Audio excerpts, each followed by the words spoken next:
클릭해 주셔서 감사합니다. 모두 좋은 일만 가득해지시길 바랍니다. 좋아요와 댓글은 큰 힘이 됩니다. 조용한 시골 마을에 사는 한 남자가 있었습니다. 평생을 남들에게 바보라 불리며 살았지만 누구보다 깊은 속내와 따뜻한 마음을 가진 사내였지요. 그런데 그런 사내가 황소 한 마리로 천냥을 벌었다면 믿으시겠습니까? 나는 경상도 내륙 깊숙한 곳, 산자락에 기대어 있는 작은 마을 안음에서 나고 자랐습니다. 우리 마을은 예로부터 돌이 많고 밭은 적어 소 한 마리로 사철을 버티는 이들이 많았지요. 그 마을에도 남들보다 조금 어눌하고 순한 사내 하나가 살았습니다. 바로 나, 유진복입니다. 어릴 적부터 나는 남들과 달랐습니다. 동무들이 고기를 집어먹을 때 나는 뒤에 서서 남은 것을 주워 먹었고, 놀이하다 누가 다치기라도 하면 내가 괜히 죄인이 되곤 했지요. 장날이면 동무들이 떡 하나라도 더 얻어먹으려 손을 뻗을 때 나는 어머니 치마를 붙잡고 눈만 껌뻑거렸습니다. 이웃들은 그런 나를 보며 진폭이 저놈은 답답하기가 하며 고개를 저었지요. 그렇게 자라다 보니 어른이 되어도 별반 다르지 않았습니다. 고등을 하러 나가서도 내가 남들 앞에 나서는 일은 없었습니다. 장에 가면 값을 깎이는커녕 오히려 몇 입을 더 얹어주기도 했습니다. 이런 사람도 다 있나 하면서도 사람들은 나를 등신이라며 비웃었습니다. 심지어 혼례를 치른 뒤에도 마을 어르신들께서는 바보 진폭도 장가를 갔는데 너는 뭐 하냐며 다른 젊은이들을 들들 볶았지요. 나에게도 사랑하는 아내가 있습니다. 아내 이름은 순애, 나보다 5살 아래로 진주에서 이 마을로 시집와 고생을 참 많이도 했습니다. 혼례를 올릴 때 장인의 눈이 높아 혼사가 어려웠으나 마을 이장이 직접 나서서 중매를 서주었지요.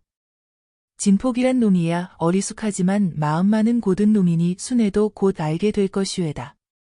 그렇게 순애는 나와 부부가 되었습니다. 우린 결혼하고 아이도 낳았지요. 사내 아이 하나. 올해로 7이 되었는데 또래보다 조숙하고 말이 또박또박한 아이입니다. 어느 날은 마루 끝에서 아이가 또래 친구들과 노는 소리가 들리더군요. 너희 아버지는 뭐 하시나? 우리 아버지는 말 타는 일을 하시더. 우리 아버지는 큰 장사다. 그럼 너희 아버지는?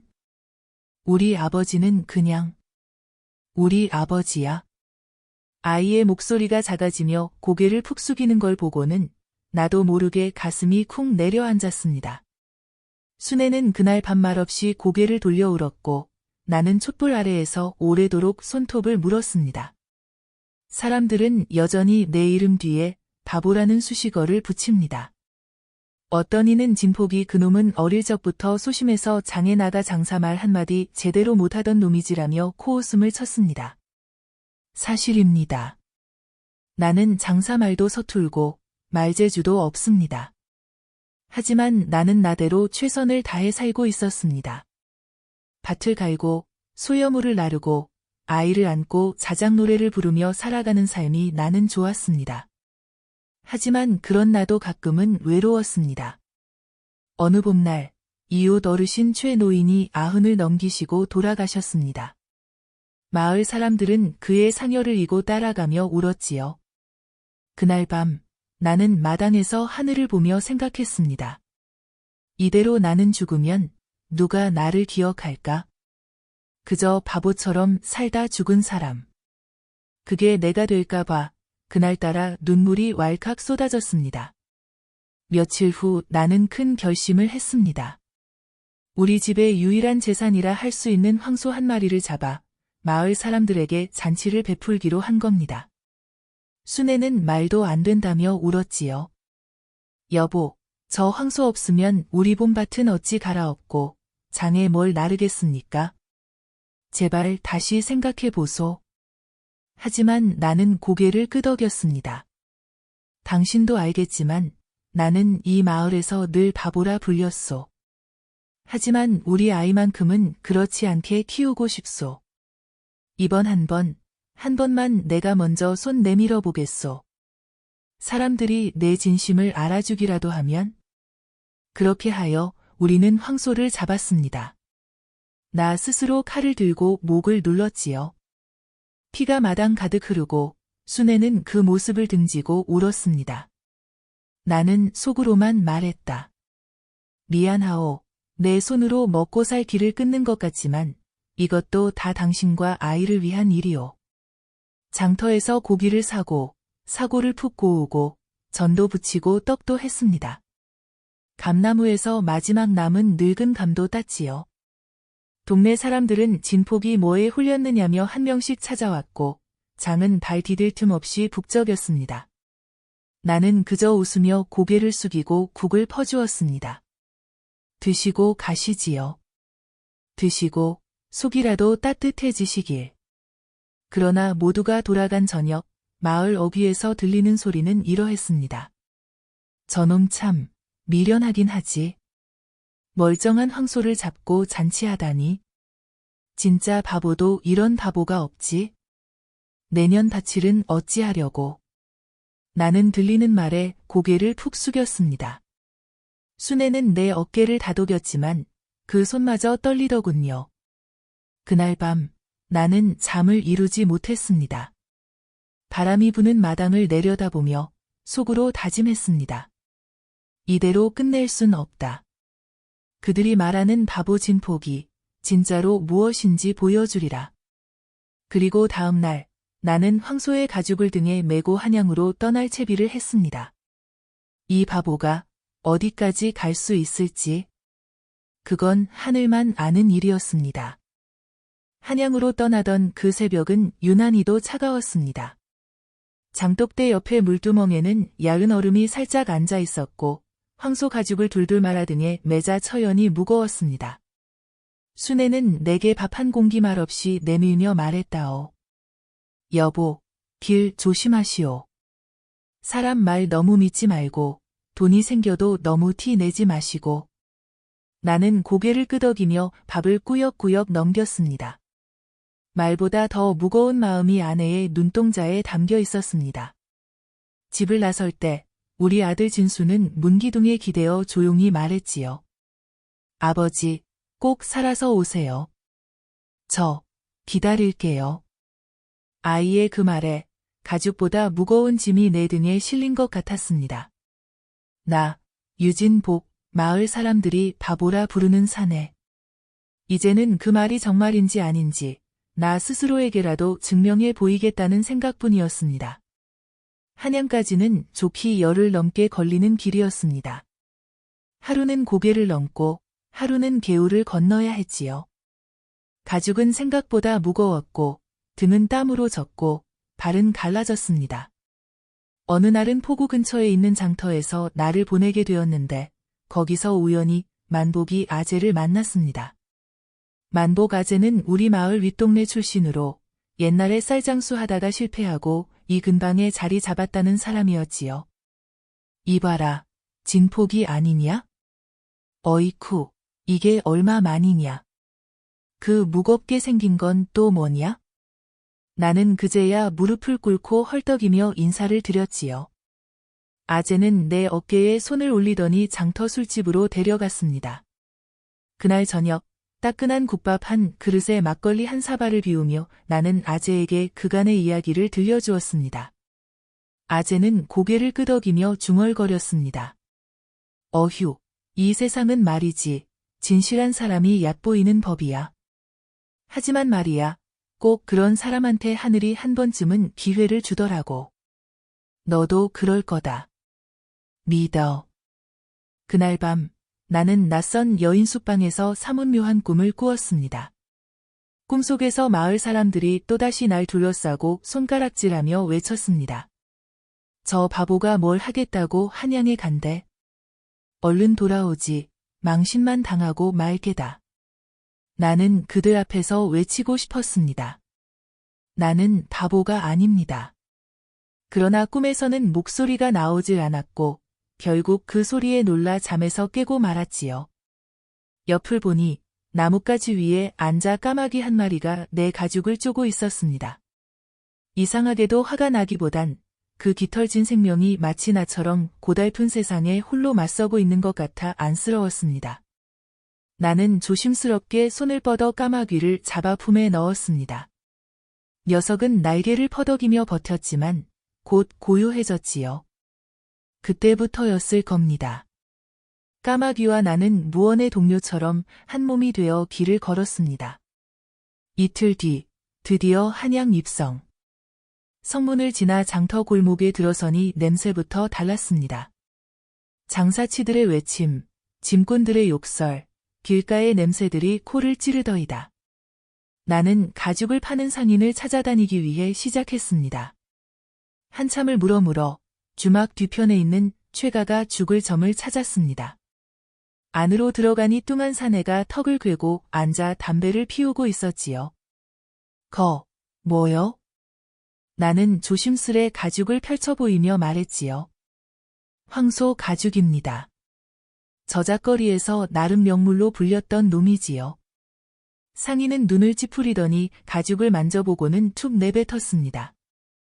7냥, 그것도 오늘 안 팔리면 내일은 5냥밖에 못 줘. 비가 오면 가죽값이 떨어지거든. 나는 처음 듣는 말에 어리둥절했지만 8냥은커녕 4냥도 없던 내 형편엔 감사할 일이었습니다. 돈을 받아 허리춤에 넣고는 인사하며 나왔지요. 허기와 피로가 한꺼번에 몰려왔습니다. 주막 한 판이 보이자 나도 모르게 발이 그리로 향했습니다. 부모님, 국밥 한 그릇 부탁드립니다. 아니, 2그릇. 고기 듬뿍 넣어 주시고요. 주모는 고개를 갸우뚱하더니 말했다오. 2분이십니까? 나는 조용히 품 안에서 까마귀를 꺼냈지요. 녀석은 도통 겁내지도 않고 내 손 위에 얌전히 올라앉았습니다. 2분이랑 먹을 겁니다. 주막 안에 있던 손님들이 낄낄 웃기 시작했습니다. 허허, 저 사람 참 특이하네. 저런 사람이 한양에도 있구먼. 나는 일부러 그들의 웃음을 더 자극하듯 까마귀의 깃털을 쓰다듬으며 말했다오. 이분은 말씀이 많으신데 방금 뭐라고 하셨는지 아십니까? 주막 입문 아래에 돈 2냥이 떨어져 있다고 하십니다. 사람들은 그저 웃었지만 주모는 이상한 기분이 들었는지 문간 밑을 살펴보았습니다. 그리고 정말로 은전 2냥이 굴러나오는 걸 보곤 깜짝 놀랐지요. 이 작은 사건이 분위기를 바꿨습니다. 사람들은 숟가락을 멈추고 내 손 위에 까마귀를 바라보았습니다. 나는 말을 잇지요. 이분이 또 말씀하십니다. 장독대 밑에 은전 3냥, 마루 밑에도 은전 2냥이 있다시네요. 말장난이라 웃던 사람들조차 하나둘 달려가기 위해 시작했습니다. 그리고 놀랍게도 거기에도 돈이 있었습니다. 장독대 밑에서는 녹이 쓴 은전이, 마루 밑에서는 묵은 천에 쌓인 2냥이 나왔지요. 그날 저녁 주막 안은 흥청거렸습니다. 내 까마귀는 조심스레 내 어깨 위에서 눈을 깜빡였고 사람들은 이 까마귀, 복덩이구먼 하며 감탄을 멈추지 않았습니다. 그 틈에 한 지긋한 양반이 다가와 말했지요. 이보게, 저 까마귀 나한테 팔게나. 돈은 원하는 대로 주지. 나는 일부러 머뭇거렸습니다. 이 친구는 그냥 까마귀가 아니오. 깊은 골짜기 도사가 준 겁니다. 양반은 손을 비비며 애걸했습니다. 1000냥이면 어떤가? 제발 그 친구를 내게 주게. 나는 속으로 숨을 들이쉬고 천천히 손을 내밀었지요. 약속하시오. 절대 학대하지 않겠다고. 복은 가만히 안아야 오래 머무는 법이니. 그렇게 나는 1000냥을 손에 쥐고 주막을 나섰습니다. 눈빛이 흔들리던 양반의 얼굴이 멀어지며 사라졌습니다. 밤하늘엔 별이 하나둘 빛나고 있었고 나는 처음으로 내 이름을 스스로 입에 올려보았습니다. 유진복. 이제 정말 바보는 아니지 않소. 1000냥을 품에 안고 주막을 나서던 그 순간 내 가슴은 바람보다 더 빠르게 뛰고 있었습니다. 나는 종이를 고단하게 걸어도 이런 가슴 뛰는 일은 없었소. 손안에 묵직한 돈꾸러미가 들릴 때마다 여태껏 내게 쏟아졌던 조롱의 말들이 떠올랐습니다. 바보 진폭이라던 소리, 소나 키우고 밭이나 매라던 말들. 이젠 내 귓가에 와 닿지도 않았습니다. 나는 그 밤 한양 외곽의 허름한 여인숙에 들어 잠시 몸을 뉘었습니다. 여인숙 주인은 입가에 침을 튀기며 연신 물었지요. 아이고, 손님은 어디서 오셨어요? 한양은 처음인가 보네. 이런 늦은 밤에 혼자? 짐이 참 묵직하구먼. 나는 웃으며 얼버무렸지만 속으로는 계속 생각했습니다. 이 돈을 어떻게 써야 가장 좋을까? 혼자 다 쓰기엔 너무 많고 숨기기엔 너무 눈에 띄고 자랑하자니 목숨이 아깝고. 그러다 문득 떠오른 건 아내 순애와 아들 진수의 얼굴이었습니다. 순애는 분명 말없이 내 손을 꼭 쥐며 이렇게 말하겠지요. 여보, 수고 많으셨소. 그 마음만으로도 고맙소. 그 밤 한숨도 못 잤습니다. 이튿날 해가 뜨기도 전에 나는 마차를 얻어 타고 고향 안음으로 돌아가기 위해 시작했습니다. 내려오는 길은 올라가는 길보다 훨씬 짧게 느껴졌습니다. 물론 몸은 고단했지만 한결 가벼워진 덕분이었겠지요. 아는 마을에 들어서니 아직 매화꽃이 피지 않았더군요. 하지만 내 발걸음은 봄이 온 듯 가벼웠습니다. 우리 집 대문 앞에서 기다리고 있던 순애는 내 모습을 보자 울듯 말듯한 얼굴로 뛰어나왔습니다. 여보, 진짜 살아오셨군요. 나는 말없이 그녀의 손을 잡고 주머니에서 천냥이 담긴 돈꾸러미를 내밀었습니다. 순애는 두 눈을 동그랗게 뜨더니 고개를 갸웃했습니다. 이게 소 판 돈이요? 그렇소. 소가죽 값이요. 소가죽이 1000냥? 나는 웃으며 고개를 끄덕였고 그녀는 이내 울음을 터뜨리며 말했다오.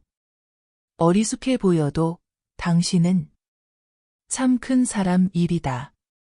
그날 밤 우리는 마루에 앉아 찬밥을 데워 끼니를 때우면서도 누구보다 부유한 기분으로 웃었습니다. 나는 순애에게 약속했습니다. 당신 저고리 하나 맞추오. 고운 비단으로. 진수도 겨울 되기 전에 외투 하나 지어주고. 그리고 황소는 다시 살 겁니다. 이번에는 2마리로. 그날로 나는 집안 곳곳을 정리했습니다. 헛간은 말끔히 비우고 외양간은 새로 지어야겠다 마음먹었지요. 마을 사람들은 처음엔 나를 그냥 스쳐 지나갔지만 얼마 지나지 않아 한 사람, 2사람 소문을 듣고 슬며시 말을 붙이기 위해 시작했습니다. 진폭이 한양 가서 돈 좀 벌었다며? 들리는 말로는 1000냥이라던데? 어디서 주운 거라 하더라. 까마귀가 가르쳐 줬다 하더니만. 이런 말들이 돌기 시작하자 마을의 김가 댁상놈, 최영감, 남양대까지 모두 황소를 잡아 한양으로 향했습니다. 마을 장정들 사이에서는 한양 황소 가죽 대풍이라는 말까지 돌 정도였지요. 나는 그저 조용히 고개를 끄덕이고 있었지만 속으론 알 수 없는 불안감이 차오르기 시작했습니다. 내게 일어난 그 일은 운이었는지 하늘의 뜻이었는지 지금도 정확히는 모르겠습니다. 하지만 분명한 건 그 복이 누구에게나 같은 모양으로 찾아오지는 않는다는 사실이었지요. 열흘 뒤 마을 사람들이 하나둘 돌아오기 위해 시작했습니다. 지친 걸음으로, 때로는 빈손으로, 혹은 마차에 실려오기도 했습니다. 어떤 이는 빚을 지고 돌아왔고, 어떤 이는 아예 황소도 못 팔고 되돌아왔습니다.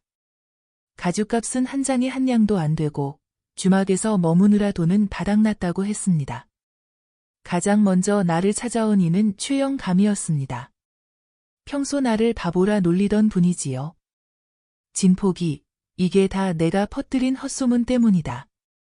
우리가 바보냐, 내가 한 거 우리도 할 수 있지. 그 뒤를 이어 많은 이들이 몰려들었습니다. 고함도 있었고 울음도 있었습니다. 집마당 앞은 이내 시장통처럼 소란스러워졌지요. 나는 말없이 그들 앞에 섰습니다. 아무 말도 하지 않았습니다. 항변하지도 핑계대지도 않았습니다. 그들의 분노는 당연하였고 그 안엔 실망과 질투와 허탈함이 얽혀 있었습니다. 그리고 그 누구보다 나 스스로가 가장 그 마음을 잘 알고 있었습니다. 그날 밤 누군가 우리 집 마당에 똥을 퍼부었습니다. 돼지우리에서 퍼온 듯한 악취가 집안까지 퍼졌고 아이는 울음을 터뜨렸습니다.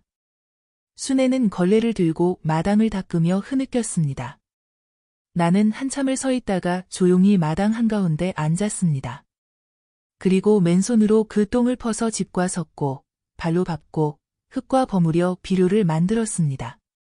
순애는 나를 말렸지만 나는 고개를 저었습니다. 이것도 다 땅에 주는 은혜요. 이렇게까지 관심을 받아본 적이 있어? 그녀는 한참을 바라보더니 이내 걸레를 내려놓고 내 옆에 앉아 흙을 뒤섞었습니다. 다음 날부터 나는 새벽마다 그 똥 더미를 논두렁 밑에 뿌렸습니다. 수레를 끌고 삽으로 퍼담고 논두렁 하나하나에 뿌리며 땀을 흘렸지요. 마을 사람들은 혀를 찼습니다. 그래도 저놈은 바보지. 누가 마당에 똥 부은 걸 그렇게 감사히 쓰나? 그러나 나는 웃었습니다. 봄은 다가오고 있었고 내 마음속에도 또 다른 계절이 피어나고 있었기 때문입니다. 그날 밤 마당 끝 벚나무 가지 위에 까마귀 한 마리가 날아와 앉았습니다. 나는 가만히 그 새를 바라보았습니다. 어쩌면 진짜 복은 그 까마귀가 아닌 그 모든 수모를 견디며 살아가는 내 마음속에 있었는지도 모른다고 생각했지요. 그리고 나는 다짐했습니다. 진짜 복이란 남이 주는 게 아니라 스스로 걸음을 만들어 일군 바대만 찾아오는 것임을. 그해 봄은 유난히도 늦게 찾아왔습니다. 들판에 이슬이 자주 내리고 아침 저녁으로 찬 기운이 링거링하던 어느 날 나는 흙냄새와 땀내가 뒤섞인 옷차림으로 논바닥을 고르고 있었습니다. 마을 사람들은 여전히 내게 말을 아꼈고 아이들은 나를 보면 웃음 반, 경계 반의 눈빛으로 뒤를 따랐습니다. 그래도 나는 개의치 않았습니다. 내 손으로 밭을 갈고 걸음을 뿌리며 진짜 내 힘으로 무언가를 일구는 기쁨이 마음에 차올랐으니까요. 어느 날 해질녘 순애가 부엌 앞에 서서 조용히 말했습니다. 여보, 어르신이 오셨소. 서울 사는 사촌 형님이라는데. 나는 도리지를 치며 웃었지요. 우리 집에 서울 형님이라곤 없는데. 그런데 올라선 사내를 보니 낯설지 않았습니다. 턱선이 날렵하고 눈매가 서늘한 중년 남자였지요. 그는 이내 다가와 내게 말을 건넸습니다. 진포가. 오랜만이다. 내 사촌 경호다. 기억하겠냐? 머릿속이 퍼뜩하고 깨는 느낌이었습니다. 어릴 적 함께 메뚜기를 잡고 개울에서 놀던 그 아이, 경호. 서울로 유학을 하러 갔고 몇 해 뒤엔 소식이 끊겼던 사내가 이리 다시 나타나다니. 나는 멍하니 고개만 끄덕였습니다. 너한텐 고마운 마음이 많다. 기억하나? 우리 어머니 돌아가시고 내가 며칠 굶었을 때 너 혼자 와서 주먹밥 나눠줬던 거, 그거 덕에나 버텼다. 나는 그런 일조차 잊고 있었지만 그는 그날을 또렷이 기억하고 있었습니다. 지금은 서울에서 약방을 운영하고 있다.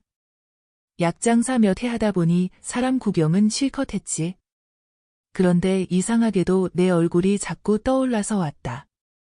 지금 뭐 하고 사는 거냐? 나는 고개를 끄덕이며 말했다오. 그냥 농사 짓고 살지. 논에 똥도 퍼나르고 사람들한테 바보 소리도 듣고.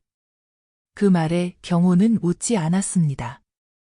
오히려 진지한 눈빛으로 내 손을 살피더니 거칠하고 굳은 살이 박인 손바닥을 꼭 잡았습니다. 진포가 나랑 함께 해보지 않겠냐?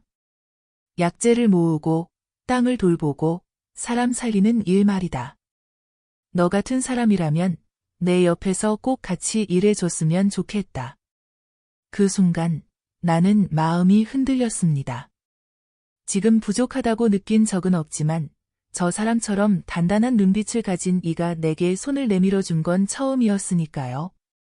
며칠 뒤, 경호는 서울로 돌아가면서 내게 작은 종이꾸러미 하나를 건넸습니다. 그 안엔 한약재 몇 가지와 약장사들이 쓰는 물면서가 적혀 있었습니다. 그리고 쪽지 하나. 사는 말이 없지만 언제나 인간을 품어준다. 내 마음의 산을 믿어라. 경호. 나는 그 쪽지를 아랫목에 숨겨두고 매일 밤 읽었습니다. 봄볕이 비치는 마루에 앉아 그 글을 천천히 음미하다 보면 이상하게도 심장이 고요해지고 내 삶이 나아갈 방향이 흐릿하게나마 보이는 듯했습니다. 그러던 어느 날 마을 북쪽 산기슭에서 일어난 일이 있었습니다. 산 밑에서 소나무 가지를 하던 김만수 영감이 갑자기 쓰러진 것이었지요. 사람들이 달려가 보니 눈동자는 풀려 있고 입가에는 거품이 맺혀 있었습니다. 그 소식을 들은 나는 도리 없이 달려갔습니다. 한때 마을에서 바보라 불렸던 나였지만 그래도 손에 익은 경호의 약초 꾸러미와 쪽지를 기억하고 있었기에 조심스레 그를 눕히고 산기슭 근처에서 보았던 감곡과 천궁을 찾았습니다. 마침 그날도 낡은 약초 바구니를 들고 있었던 터라 나는 바짓가랑이를 걷고 산으로 들어갔지요. 다행히 그곳엔 봄비에 푸르게 돋아난 감곡이 자라고 있었습니다. 손끝으로 조심스럽게 따서 천궁뿌리와 함께 절구에 찧었습니다. 김만수 영감은 이틀 뒤에야 눈을 떴습니다. 다들 놀라서 입을 다물지 못했고 그제야 마을 사람들이 슬금슬금 내게 다가와 말하기 시작했습니다. 진폭이, 너 그거 어디서 배웠냐? 산약초는 아무나 못 건드리는데 무슨 영험한 거라도 있냐? 나는 그저 웃으며 고개를 저었습니다. 다만 가만히 자연을 들여다보면 사람 사는 이치랑 그리 다르지 않더이다. 그 말을 들은 순애는 내 뒤에서 조용히 내 등을 토닥였습니다. 사람들에게는 그날부터 내 이름에 바보란 말 대신 진사란 말이 붙기 위해 시작했습니다. 그리고 며칠 뒤 아들 진수가 내게 조심스럽게 다가와 물었습니다. 아버지, 나중에 커서 저도 약초 캐는 사람 될 수 있을까요? 나는 진수의 작은 손을 꼭 잡고 마당 한가운데로 데리고 나갔습니다. 그곳엔 내가 며칠 전 심은 감곡 씨앗들이 자라고 있었지요. 나는 무릎을 꿇고 흙을 만지며 말했습니다. 진수야, 이건 말이다. 사람을 살리는 씨앗이란다. 그 씨앗을 지키려면 먼저 마음부터 곧아야 한단다. 감곡은 아무 흙에서나 자라지 않는다. 내 마음도 그 흙처럼 되어야 진짜 의사가 되는 거란다. 진수는 고개를 끄덕이며 작은 삽으로 흙을 조심스레 덮었습니다. 나는 그 순간 하늘이 우리 부자를 슬쩍 내려다보며 웃고 있지 않을까 하는 착각마저 들었습니다. 그해 봄은 그렇게 지나갔습니다. 벚꽃은 조용히 피었다가 조용히 졌고 나는 비로소 깨달았습니다. 진짜 복은 천냥도 까마귀도 한양도 아니었습니다. 내 옆에서 묵묵히 함께 해준 아내와 아들, 흙냄새 가득한 마당과 햇살, 그리고 진심을 담아 누군가의 삶에 도움이 되는 그 순간들이 내게 가장 큰 복이었음을. 그해 여름은 장마가 무섭게 몰아쳤습니다. 며칠이고 퍼붓는 비에 마을 어귀 작은 개울은 범람했고 논두렁은 한순간에 무너져 내렸습니다. 이웃집 최봉수 영감네 노는 아예 진흙탕이 되어버렸고 닭을 키우던 박씨네는 새벽에 울타리가 쓸려 내려가 닭 10마리를 잃었다고 했습니다. 내 밭도 예외는 아니었습니다. 이른 봄에 심어두었던 감곡 몇 포기와 들깨 모종이 떠내려갔고 밭 귀퉁이에 쌓아두었던 마른 집단도 흔적 없이 사라졌습니다. 하지만 이상하게도 나는 조급하지 않았습니다. 흙은 또다시 돌아오고 모종은 다시 심으면 되었으니까요. 그보다 중요한 건 이 마을 사람들의 마음이 다시 뭉치는 일이었습니다. 사람들은 마루에 모여 앉아 장독대의 비를 피해가며 된장을 나누고 김치를 덜어주었습니다. 순애는 늦은 밤까지 옆집 노인네에게 미역국을 끓여다 주었고 나는 장에 다녀오는 길에 마른 멸치 한 봉지씩을 돌렸습니다. 그렇게 비를 견디며 사람들은 조금씩 가까워졌습니다. 그 즈음 내게도 낯선 손님이 찾아왔습니다. 여름비가 잦아들 무렵 마을 입구 느티나무 아래서 비에 젖은 것을 눌러쓴 낯선 사내를 만났지요. 중년쯤 되어 보였고 손엔 낡은 부채 하나와 작은 보퉁이를 들고 있었습니다. 그는 날 보자 고개를 숙이며 말을 건넸습니다. 혹시 이 마을에 유진복이라는 분이 계신지요? 나는 웃으며 대답했습니다. 내가 진폭이요. 서울에선 바보라 불렸고 여기선 요즘 약초꾼 소리 듣는 그런 사람이지요. 그는 내 말을 듣고 잠시 멈칫하더니 이내 꾸벅 절을 했습니다. 전 감소록이라 합니다. 대감댁 마름이었지요. 예전 주인께서 돌아가시고 저는 그 집에서 쫓겨났습니다. 그런데 돌아가시기 전에 대감마님께서 당신 이야기를 제게 남기셨습니다. 나는 그 자리에서 멈춰 섰습니다. 대감마님이란 말에 가슴 한편이 철렁 내려앉는 기분이었습니다. 내 이야기를 하셨다고요? 소라는 조심스레 보퉁이를 열었습니다. 그 안엔 누렇게 빛바랜 비단 주머니 하나가 들어 있었습니다.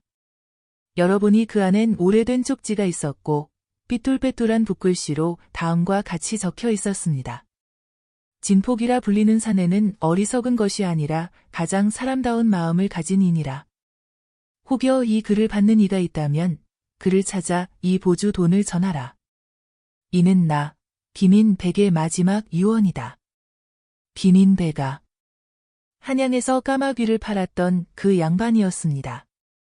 천냥을 내어주고도 얼굴에 비단 미소를 띄었던 그 사내. 그는 속이 깊어 어디선가 다시 만날 것만 같았는데 결국 마지막에도 나를 기억하고 있었던 것입니다. 주머니 안에는 유언과 함께 붉은색 녹패 하나가 들어 있었습니다. 소라는 조심스럽게 설명했지요. 이 옥패는 대감께서 평생 지니셨던 가문 증표입니다. 원래는 대감댁의 후계에만 전해지는 것인데 마님께서 이건 반드시 진폭이라는 사내에게 전하라 당부하셨습니다. 당신은 복을 불러오는 사람이라 했습니다. 나는 그 옥패를 손에 쥐고 한참을 말없이 서 있었습니다. 비에 젖은 손등 위로 옥의 차가운 감촉이 느껴졌고 눈앞은 서서히 흐려졌습니다. 대감은 나를 믿고 있었던 겁니다. 처음부터 까마귀가 아닌 나 자신을. 그날 밤 나는 오래도록 잠들지 못했습니다. 순애에게 그 이야기를 들려주자 말없이 내 손을 잡고 속삭였습니다. 여보, 이젠 정말 사람들에게서 바보 소리 듣지 않아도 되겠네요. 나는 고개를 끄덕이며 대답했습니다. 그래도 괜찮소. 바보라 불려도 나답게 살면 그만이지요. 다음 날 마을 회관에 마루를 펴고 사람들을 초대했습니다. 나는 직접 장작을 패고 순애는 감자전을 부쳤습니다. 어르신들에겐 누룽지를 퍼드리고 아이들에겐 조청 무친 강정을 나눠주었지요. 사람들은 처음엔 머뭇거렸지만 하나둘 모이기 위해 시작했습니다. 내가 녹패 이야기를 꺼내자 처음에는 믿지 못하는 눈치였지만 오래 알고 지낸 박씨 할머니가 조용히 말했습니다. 저건 진짜요. 내 남편이 옛날에 그 집 심부름 다녔는데 녹패 모양이 딱 저랬소. 복을 부른다던 그 집의 마지막 물건이지요. 사람들의 눈빛이 바뀌기 위해 시작했습니다. 누군가는 내게 약초를 배워보고 싶다 했고 누군가는 밭을 갈아엎는 법을 묻기도 했습니다. 그렇게 나는 어느새 진폭이가 아닌 유 선생이라 불리기 위해 시작했습니다. 하지만 나는 그 호칭보다도 이웃들과 마주 앉아 김을 매고 비 오는 날 함께 집신을 꼬며 웃음을 나누는 그 순간들이 더 소중했습니다. 삶이란 건 어쩌면 바보 소리 들으면서도 묵묵히 걸어온 길 위에 피어난 작은 벚꽃 한 송이처럼 조용하지만 뜨거운 것이 아닐까요? 그해 여름 벚나무 아래에서 나는 다시 한번 다짐했습니다. 진짜 복은 남이 주는 것이 아니라 오래 기다려도 변하지 않는 마음에서 오는 것임을. 그리고 나도 누군가의 복이 되어줄 수 있기를 바란다고. 추석이 가까워져 오던 어느 날이었습니다. 해는 여전히 뜨거웠지만 들판의 벼는 고개를 숙였고 하늘빛도 한층 투명해졌지요. 그 무렵이면 우리 마을 사람들 모두가 바빠지기 위해 시작합니다. 조상의 산소를 돌보러 가야 하고 집안도 깨끗이 손봐야 하며 송편 빚을 생각하면 손끝부터 분주해지는 것이기지요. 나도 수네와 함께 이른 새벽부터 안채며 바깥채를 쓸고 닦았습니다. 마당에 매화나무 가지는 솎아주고 기왓장 틈새에 낀 이끼도 벗겨냈습니다. 수네는 손수 엿기름을 고아 식혜를 끓였고 진수는 쌀을 씻으며 기웃기웃 엄마 손을 따라다녔습니다. 그날 저녁 나는 외양간 뒤편에 쌓아두었던 볏짚을 정리하다가 오래된 마패 상자를 하나 발견했습니다. 먼지가 잔뜩 앉은 낡은 상자였는데 까맣게 잊고 있었던 할아버지 유품 중 하나였습니다. 상자 안엔 붓글씨로 정성스럽게 쓴 문서 한 장과 손때 묻은 노끈이 감긴 작은 가죽끈이 들어있었지요. 문서를 펼쳐보니 할아버지 유동환 옹께서 손수 적으신 농사법이 적혀 있었습니다. 지금은 보기 힘든 토속 한자와 우리 고유의 농사 격언이 줄줄이 적혀 있었는데 무엇보다 눈에 띈 건 맨 끝줄이었습니다. 자손 중 누가 이 글을 읽고 실천한다면 그 집안에 다시 복이 깃들 것이다. 나는 한참 동안 문서를 손에서 놓지 못했습니다. 마치 할아버지가 저 먼 곳에서 나를 지켜보고 계시며 인제야 너를 믿을 만하다 말해주시는 듯했지요. 그날 밤 나는 촛불 아래서 그 글을 베껴 적으며 한 구절 한 구절 마음에 새겼습니다. 며칠 뒤 마을 청년들 몇이 내게 찾아왔습니다. 막걸리 잔을 앞에 두고 조심스레 말을 꺼내더군요. 진복 형님, 저희도 약초 배우고 싶습니다. 이제껏 농사 짓는 법만 알았지 산에서 나는 약초에 대해선 무지하거든요. 나는 고개를 끄덕였습니다. 그래, 하려거든 제대로 해보자. 허튼 마음이면 안 된다. 약초는 사람 살리는 일이야. 뿌리 하나 잘못 다루면 독이 되기도 하지. 그렇게 나는 매주 셋째 날마다 마을 뒷산 중턱 바위 옆에 자리를 잡고 약초를 가르치기 위해 시작했습니다. 처음엔 다들 장난처럼 여겼지만 어느새 하나둘 진지하게 바뀌기 위해 시작했습니다. 특히 봉순의 큰아들 민재는 흙을 만질 때마다 눈빛이 달라졌습니다. 민재는 어려서부터 얌전하지 못하고 동네 개구쟁이로 불렸지요. 장터에서는 물건을 몰래 집어들다 들키기도 했고 남의 담벼락에 낙서해도 태연하게 웃던 아이였습니다. 그런데도 약초를 만지고 나무 껍질을 벗기는 그의 손은 정직하고 조심스러웠습니다. 어느 날 민재가 집으로 찾아와 말했습니다. 형님, 산 아래 개울가에 희귀한 약초가 있다는 소문이 있는데 같이 가주실 수 있겠어요? 나는 고개를 끄덕이고 이른 새벽 민재와 함께 길을 나섰습니다. 개울가 근처는 안개가 자욱했고 이슬에 젖은 나뭇잎들이 발끝을 스쳤습니다. 민재는 앞장을 서며 조심스럽게 발걸음을 옮겼고 나는 그의 뒤를 따랐습니다. 그곳엔 정말 보기 힘든 하늘직이라는 약초가 자라고 있었습니다. 붉은 줄기와 둥근 잎사귀가 햇볕을 받아 반짝이고 있었지요. 민재는 나를 보며 말했습니다. 이 약초, 어머니 위장병에 좋다고 하더라고요. 오래 앓으셨는데 병원에선 별말도 없고 돈도 없고요. 나는 아무 말 없이 그에게 고개를 끄덕이고 조심스럽게 약초를 캤습니다. 뿌리를 다치지 않게 파낸 후 깨끗한 천에 싸서 민재에게 내밀었습니다. 민재야, 약초는 캐는 것도 중요하지만 어머니께 드릴 때는 마음을 꼭 담아야 한다. 약이 되는 건 이 풀보다도 내 진심이란다. 민재는 고개를 끄덕이며 두 손으로 약초를 받아 들었습니다. 그의 눈에 고인 눈물이 햇살에 반짝였고 나는 그 눈물을 보며 마음속 깊이 느꼈습니다. 이제 누군가의 삶에 내가 작은 빛이 되어주고 있다는 사실을. 그날 이후 민재는 완전히 달라졌습니다. 골목에서 친구를 괴롭히던 장면도 사라졌고 마을 어르신들의 심부름도 도맡아 했습니다. 사람들은 놀라며 수군거렸지요. 진복이 그 사람도 고친다더니.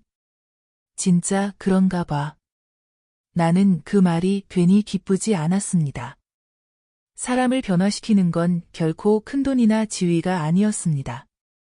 따뜻한 말 한마디, 믿어주는 시선 하나, 함께 걷는 그 마음이 전부였던 것이지요. 추석날이 밝았습니다. 집마다 연기가 모락모락 피어오르고 아이들 웃음소리가 골목마다 울렸습니다. 우리 집 마당에도 송편 냄새가 가득했습니다. 순애는 흰 고무신을 신고 마당을 쓸었고 진수는 고사상 앞에 작은 절을 올렸습니다. 나는 마루에 앉아 벽에 걸린 옥패를 바라보았습니다. 그 옆에는 할아버지의 유서가 조용히 놓여 있었고 그 글자들이 마치 살아 움직이는 듯 가슴에 새겨졌습니다.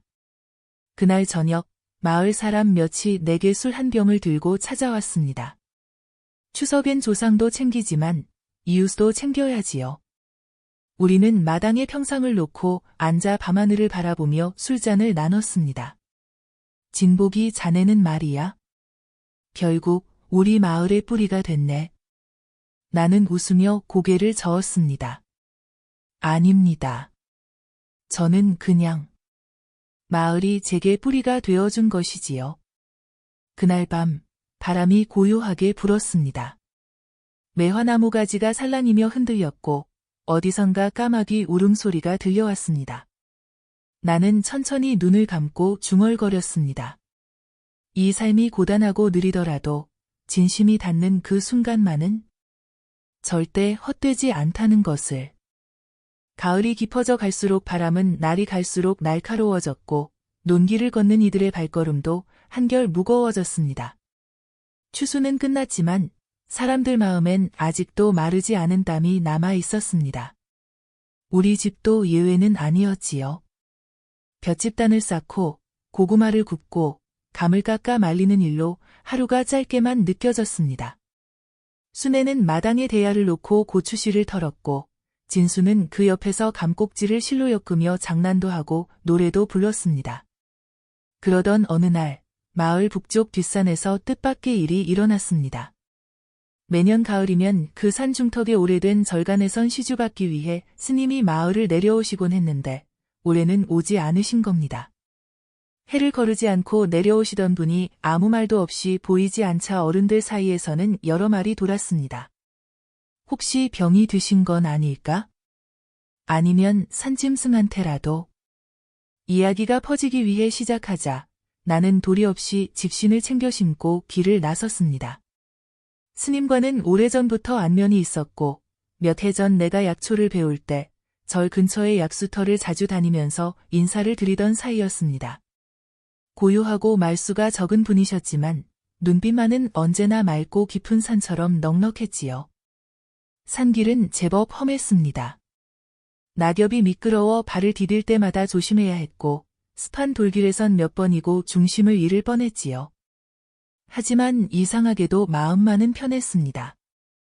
이 산의 나무들과 흙냄새, 바람결까지도 오래된 친구처럼 느껴졌으니까요. 절에 도착했을 때는 해가 기울 무렵이었습니다. 절 마당은 조용했고 법당 문은 굳게 닫혀 있었습니다. 나는 나무 문을 살짝 밀었고 스님은 문 너머에서 엎드린 채 기도를 드리고 계셨습니다. 등 뒤로 비친 노을빛이 스님의 어깨에 닿았고 그 모습이 마치 오래된 동화책에서나 보던 풍경처럼 느껴졌습니다. 스님은 내 인기척을 느끼셨는지 고개를 들어 미소를 지으셨습니다. 진폭이 왔구나. 나는 스님의 곁에 다가가 조용히 말했습니다. 올해는 왜 안 내려오셨습니까? 마을 어르신들께서 몹시 걱정하셨습니다. 스님은 고개를 끄덕이시며 한참을 뜸 들이셨습니다. 그러고는 나지막하게 말씀하셨습니다. 나는 이 가을이 마지막이 될 것 같구나. 몸이 예전 같지 않아. 이제는 발걸음도 힘겹고 기도도 버거워졌지. 그러니 그냥 조용히 이 산속에서 머물고 싶더구나. 그 말씀을 듣는 순간 가슴이 서늘해졌습니다. 꼭 바람 한 줄기가 마음속을 훑고 지나가는 듯한 느낌이었습니다. 나는 말없이 고개를 숙이고 스님의 손을 잡았습니다. 그 손은 마치 오래된 나뭇가지처럼 마르고 단단했습니다. 스님, 제가 도와드릴 수 있는 일이 있으면 뭐든 말씀해 주십시오. 여긴 그냥 혼자 계시기엔 너무 깊고 춥습니다. 스님은 조용히 웃으시더니 내가 가져온 조청 한 병을 받아들고 한 모금 입에 대셨습니다. 그러고는 다시 고개를 돌려나지기 물으셨습니다. 진포가, 사람의 복은 어디서 오는 것 같으냐? 나는 그 질문에 한참이나 대답하지 못했습니다. 스님은 한쪽 눈썹을 살짝 치켜올리며 다시 말씀하셨습니다. 나는 말이다. 늘 보귀한 건 사람의 등 뒤에서 조용히 따라오는 그림자 같다고 생각했다. 앞서가면 잡히지 않고 멈추면 스며드는 그런 거지. 그리고 말이다. 그 보귀하는 것은 반드시 내가 의도한 곳이 아니라 내가 남긴 발자국 속에서 피어나는 것이기도 하고.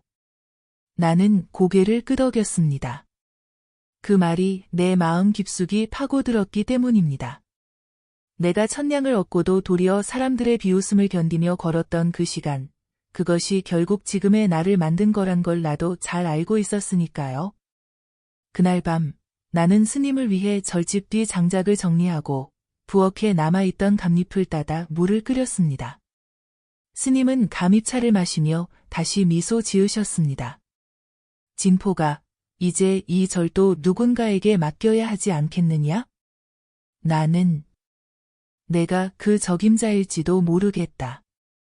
그 말에 나는 손사래를 쳤습니다. 스님, 저는 그저 바보 소리 듣던 농사꾼에 불과합니다. 어디 감히 저를 맡을 자격이 있겠습니까? 그러나 스님은 고개를 천천히 저으셨습니다. 자격이라는 것은 결국 마음의 준비일 뿐이다. 나는 내가 사람의 마음을 읽을 줄 아는 이라고 믿는다. 절이란 단지 기도만 하는 곳이 아니다. 사람의 지친 마음을 다독이고 길 잃은 발걸음을 잠시 쉬게 하는 곳이지. 그날 밤 나는 스님의 방에서 하룻밤을 묵었습니다. 바람소리와 나뭇잎이 부딪히는 소리가 자장가처럼 들렸고 나는 이따금 창문 너머 달빛을 바라보다가 천천히 눈을 감았습니다. 이튿날 새벽, 스님은 내가 잠든 사이 조용히 아랫마을로 내려가셨습니다. 문 앞에는 편지 한 장과 함께 법당 열쇠가 놓여 있었습니다. 이 절은 이제 내 것이 아니나 내 마음을 쉬게 할 수 있는 곳으로 쓰거라. 길 위에 이들에게 마루 한 편이라도 내어줄 수 있다면 그게 곧 이 절의 존재 이유일 것이다. 나는 열쇠를 손에 쥐고 한참을 서 있었습니다. 해가 산 너머로 떠오르며 절마당을 붉게 물들였고 내 마음에도 묘한 결심이 피어오르기 위해 시작했습니다. 이곳을 마을 사람들에게 열어두자. 등불이 되어주지 못하더라도 길 잃은 마음의 바람 한 줄기라도 될 수 있다면 그것으로 족하지 않겠는가? 그 절집의 열쇠를 손에 쥔 그날 이후 내 마음엔 조용한 소란이 일기 시작했습니다. 스님이 떠난 자리는 생각보다 무겁고 깊은 것이었습니다. 나는 며칠을 망설였습니다.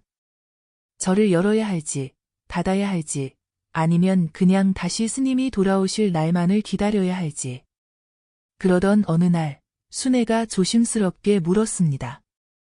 여보, 절은 어떡하실 거예요? 스님께서 맡기고 가신 거잖아요. 나는 한참을 뜸들이다 대답했습니다. 아직은 모르겠소. 하지만 언젠가는 누군가에게 필요한 자리가 되지 않겠소? 그 말에 순애는 고개를 끄덕이고 말없이 내 손을 꼭 잡아주었습니다. 그날 밤 나는 아랫마을 어르신 몇 분을 모시고 절집에 올라갔습니다. 낡은 등불에 불을 붙이고 법당 문을 활짝 열었습니다. 처음엔 다들 머뭇거렸습니다. 절이라 하면 엄숙하고 먼 곳이라 여겼던 분들이었지요. 그러나 법당 마루에 앉아 감입차 한 잔을 나누고 나자 어르신들의 얼굴엔 차츰 익숙한 미소가 떠올랐습니다. 김칠성 영감은 무릎을 쓰다듬으며 말했습니다. 여기는 좋구먼. 바람 소리도 곱고 햇살도 따뜻하고. 옛날엔 우리 마을에도 이런 쉼터가 있었지. 아무 일 없어도 그냥 들어앉아 담배 한 대 피우고 가던 곳이. 그 말을 들으니 나도 모르게 마음이 따뜻해졌습니다. 이 절이 그런 곳이 될 수 있다면 얼마나 좋을까. 그 무렵 뜻밖의 손님이 찾아왔습니다. 내게 약초를 배우던 청년 중 하나였던 봉순의 아들 민재였습니다. 그 아이는 예전보다 훨씬 단단한 눈빛을 하고 있었습니다. 형님, 요즘 마음이 시끄러워서요. 절에 며칠 머물 수 있을까요? 나는 말없이 고개를 끄덕였습니다. 며칠이었지만 민재는 절집의 마루에 앉아 책을 읽고 나뭇잎을 줍고 약수터에서 물을 깃는 일상을 반복했습니다. 말수가 줄었고 걸음도 느릿느릿해졌습니다. 그러던 어느 날 민재가 조용히 내게 털어놓았습니다. 형님, 사실 사랑하던 사람이 있었습니다. 그런데 그 사람 도시로 떠나면서 절대 돌아오지 않겠다고 하더군요. 나란 사람 지켜줄 힘도 없고 그 사람을 붙잡을 자격도 없는 것 같았습니다. 그 말에 나는 깊은 한숨을 내쉬었습니다. 세상에서 가장 무거운 건 사람의 마음이라는 걸 나도 알았으니까요. 나는 민재의 어깨에 손을 얹고 말했습니다. 사람 마음은 물길과 같아서 억지로 막으면 넘쳐나고 따라가다 보면 어느새 바다에 닿기도 하지. 지금은 아프겠지만 내 마음이 진심이었다면 언젠가는 내 안에 남을 것이고 그것만으로도 충분하단다. 민재는 아무 말 없이 고개를 끄덕였습니다. 그리고 며칠 뒤 조용히 짐을 싸서 마을로 내려갔습니다. 그 아이가 절을 떠날 때 나뭇잎 한 장을 문틈에 끼워두고 갔습니다. 거기엔 짧은 글이 적혀 있었습니다. 마음이 머물 곳을 찾았습니다. 감사합니다. 나는 그 글을 보며 오래도록 마루에 앉아 있었습니다. 절이라는 자리는 그렇게 또 하나의 마음을 품고 다시 비워내는 곳이 되어갔습니다. 가을이 깊어져 가자 절을 찾는 이들이 늘기 위해 시작했습니다. 먼 마을에서 걸어온 노인도 있었고 들판 일을 마치고 허리 펼 곳이 필요했던 부부도 있었습니다. 절의 마당은 더 이상 고요한 공간만은 아니었습니다. 아이들은 마당 한가운데를 뛰어다니며 도토리를 줍고 어른들은 낮잠을 자며 나무 그늘에 숨을 돌렸습니다.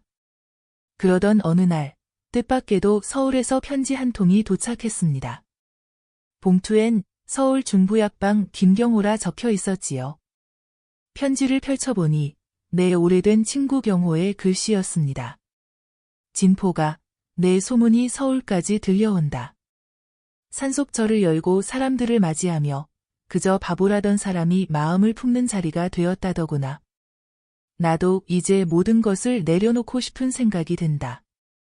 시간이 허락한다면 그 절에 한번 들러도 괜찮겠느냐? 나는 편지를 가슴에 품고 마당 한복판에 서서 하늘을 올려다보았습니다. 바람은 여전히 부드럽게 나뭇가지를 흔들고 있었고 햇살은 늦가을답지 않게 따뜻했습니다. 그날 밤 나는 순애와 진수에게 말했습니다. 이 절은 우리 가족의 자리가 될지도 모르오. 집과는 다르지만 마음을 쉬게 하는 그런 곳. 순애는 말없이 고개를 끄덕이며 내 손을 잡았습니다. 진수는 두 눈을 반짝이며 말했습니다. 아버지, 그럼 저는 절에서 글도 쓰고 약초도 키우고 개울에 물고기도 잡아도 되죠? 나는 웃으며 대답했습니다. 그래, 내 마음이 닿는 대로 다 해보거라. 그렇게 내 삶은 다시 한번 새로운 길목에 서게 되었습니다. 절이란 공간은 거창한 깨달음이 없어도 바쁘게 살아가는 이들의 숨을 쉬게 해주는 그늘이 될 수 있었습니다. 나는 그날 절의 문에 작은 나무패를 걸었습니다. 지친 마음, 이곳에 잠시 머물다 가시오. 그리고 그 문 앞에 서서 속으로 되뇌었습니다. 비로소 나는 사람들에게 웃으며 손 내밀 수 있는 자리가 되었노라고. 이제야 내 복이 다른 이의 쉼이 되어가고 있노라고. 절을 열고 난 후 가장 많이 달라진 것은 내 하루의 흐름이었습니다. 예전엔 들판을 둘러보고 밭고랑을 돌며 흙냄새에 묻혀 살았지만 이제는 아침마다 문을 열고 작은 마당을 쓸며 하루를 시작하게 되었지요. 마당에 내려앉은 낙엽을 하나하나 주워 모으다 보면 절로 마음이 차분해졌습니다. 바람이 유독 맑은 날엔 들길 따라 약수터까지 내려가고 이따금 오르는 연기 따라 마을 어귀의 장터까지 나서기도 했습니다. 그 즈음 저를 찾는 이들이 조금씩 늘기 위해 시작했습니다. 대단한 인연은 아니어도 스쳐가니듯이 다시 길을 돌아 찾아오는 경우도 있었지요. 어느 날 아침 마당에서 감잎을 줍고 있는데 귀에 익은 목소리가 들려왔습니다. 진복 형님. 여기 정말 계셨군요. 고개를 들자 서울에서 편지를 보냈던 김경호가 서 있었습니다. 그는 예전보다 살이 빠졌고 얼굴엔 세월이 묻어 있었지만 여전히 반듯했습니다. 오래된 벗을 만난 반가움에 나는 얼른 마루로 그를 이끌었습니다. 감입차를 내고 엿기름으로 끓인 식혜도 따라주었습니다. 경호는 차 한 모금을 넘기며 낮게 한숨을 쉬었습니다. 내가 이렇게 살아도 되는 건지 모르겠네. 약국 문을 닫은 지도 벌써 넉 달이 넘었어. 약을 팔던 손이 이젠 약봉지를 접는 일도 못하겠더라고. 나는 말없이 그의 손을 바라보았습니다. 한때는 수많은 사람의 병을 치료했던 그 손이 이제는 스스로를 어찌하지 못하는 듯 떨리고 있었습니다. 경호야, 사람 일은 다 그런 거 아니겠느냐. 어느 날은 남을 위해 살고 어느 날은 나를 위해 멈추는 날도 있는 법이지. 그는 내 말에 가만히 고개를 끄덕였습니다. 절 마당에 깔린 햇살이 두 사람의 그림자를 길게 느렸고 우리는 오랫동안 말없이 그늘에 기대 앉아 있었습니다. 경호는 절에서 사흘을 묵었습니다. 첫날은 말이 없었고 둘째 날은 숲길을 따라 걸으며 나무와 이야기하더니 셋째 날엔 작은 바위에 앉아 노트를 꺼내 무언가를 적기 시작했습니다. 진보가 나 요즘 약보다도 글을 더 쓰고 싶어. 사람 마음을 살리는 건 꼭 약 한 첩이 아닐 수도 있겠다는 생각이 들어서 말이야. 나는 고개를 끄덕였습니다. 맞네. 여긴 그런 마음들이 잠시 머무는 곳이야. 글도, 숨도, 눈물도 다 여기에 내려놓고 가면 다시 걸을 수 있지. 경호는 저를 떠나며 나무판 하나를 내밀었습니다. 거기엔 정갈한 글씨로 이렇게 쓰여 있었지요. 마음이 무너지면 발길도 흔들리더라. 이곳은 마음을 붙잡는 자리다. 나는 그 나무판을 절 입구 돌담에 걸었습니다. 그날 이후 저를 찾는 이들은 그 글꼴을 바라보며 한참을 멈추곤 했습니다. 가을비가 처음 내린 날, 나는 절 뒷마당에 작게 텃밭을 일구었습니다. 감자 몇 알, 배추 몇 포기, 그리고 할아버지 유서에 적힌 된장 옆엔 꼭 파 한 줄 심으라 는 구절을 따라 푸른 파도 한쪽에 심었습니다. 순애가 도와준 덕분에 밭은 제법 그럴싸했고 진수는 흙장난에 흠뻑 빠져 옷이 진흙범벅이 되도록 돌아다녔습니다. 며칠 후 낡은 집신을 신은 할머니 한 분이 저를 찾으셨습니다. 등을 잔뜩 구부리고 손엔 천으로 싸맨 보자기 하나를 들고 계셨지요. 나는 얼른 마루에 방석을 펴드렸습니다. 여기 식은 밥이에요. 절집에선 그래도 밥 냄새는 돌아야 하잖아요. 젊은 스님이 계셨을 땐 김치 나눠드렸었는데 그분은 말끝을 흐리셨습니다. 그러고는 마루에 조심스레 앉아 계셨지요. 밥과 김치를 내주셨기에 나도 감입차를 따라드렸고 그렇게 조용히 눈을 마주치고 앉아있던 시간이 길었습니다. 며느리가 집을 나갔어요. 아무 말 없이요. 아들이 말은 안 해도 속이 상했는지 밥도 안 먹고 말도 안 해요. 그 말에 나는 잠시 눈을 감았습니다. 마을 사람들이 저를 찾는 이유는 결국 아픔이었습니다. 그것이 몸의 병이든 마음의 구멍이든. 나는 말없이 부엌으로 가 감입차에 조청을 타서 드렸습니다. 그러고는 조용히 말했습니다. 어르신, 가끔은 아무 말도 없이 누군가 옆에 있는 것만으로도 위로가 될 때가 있지요. 이 절은 그런 곳이 될 수 있으면 좋겠다고 저는 늘 생각합니다. 그날 이후 그 할머니는 자주 절에 오셨습니다. 무언가 말하려 하시다이내 마루에 앉아 뜨개질하시고 잠시 눈을 붙이셨다가 조용히 돌아가셨습니다. 나는 그분이 돌아간 후 마루에 앉아 차를 마시며 속으로 중얼거렸습니다. 말보다 긴 침묵이 더 많은 걸 전할 수 있지. 그해 가을, 절은 소리 없는 바람처럼 사람들의 마음을 조금씩 어루만지기 위해 시작했습니다. 복잡하고 요란한 약속 대신 조용하고 진실한 자리가 되어갔지요. 나는 그 모든 순간을 조용히 받아들이며 생각했습니다. 복이라는 것은 번쩍이는 무언가가 아니라 낡은 집신 한 켤레에도 깃드는 것이고 식은 밥 한 그릇에도 묻어나는 마음임을. 그래서 나는 오늘도 절의 문을 열고 마당에 낙엽을 쓸며 그 복을 기다립니다. 언제나처럼 조용히, 그러나 온 마음으로. 늦가을이 깊어져 갈수록 절 마당의 감입은 더 붉게 물들었고 아침마다 서리가 내리기 위해 시작했습니다. 새벽 공기는 살을 파고들 정도로 차가웠지만 그 속에서도 어김없이 들려오는 종소리는 고요하게 마을을 깨웠습니다. 어느덧 절을 열어 지낸 지 석 달이 흘렀고 마당의 텃밭도 제법 모양을 갖췄습니다. 배추는 알이 차올랐고 파란 쪽파도 살이 올라 수네가 하루 건너 마당에서 다듬는 소리가 절의 고요를 깨우곤 했습니다. 그 즈음 뜻밖의 인연이 또 한 번 찾아왔습니다. 마을에서 조금 떨어진 외딴 집에 사는 조대길 영감이었습니다. 그분은 평소에도 혼자 지내며 사람들과 어울리기보단 혼자서 논밭을 다듬거나 장에 잠깐 다녀오는 정도였지요. 말이 없고 표정도 늘 굳어 있어 마을 아이들은 그를 무서워했고 어른들도 그저 그 양반은 원래 그래 하며 넘기곤 했습니다. 그런 대길 영감이 어느 날 새벽 갑자기 절 문을 두드렸습니다. 나는 마루에서 감입차를 끓이다 깜짝 놀라 문을 열었지요.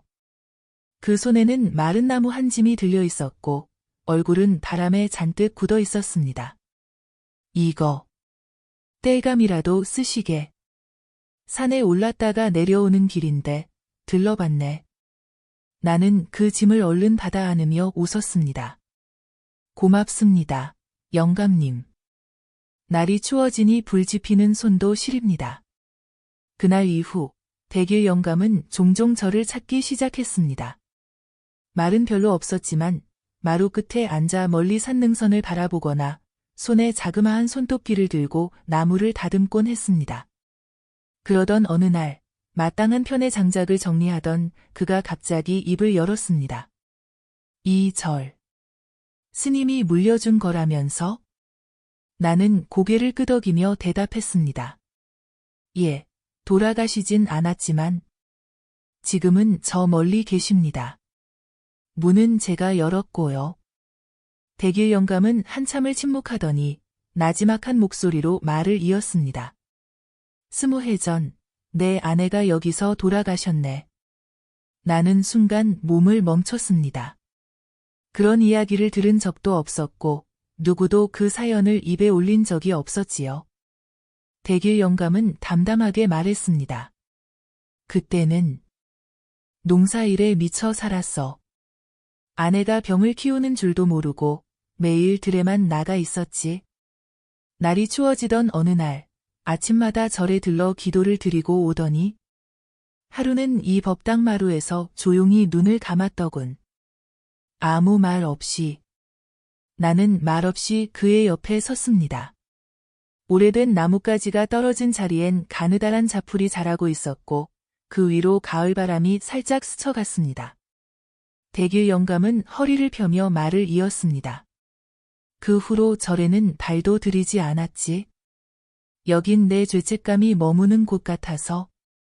그런데 자네가 절을 다시 열고 나서 종소리를 들으니 문득 와 보고 싶었네. 나는 무어라 말할 수 없었습니다.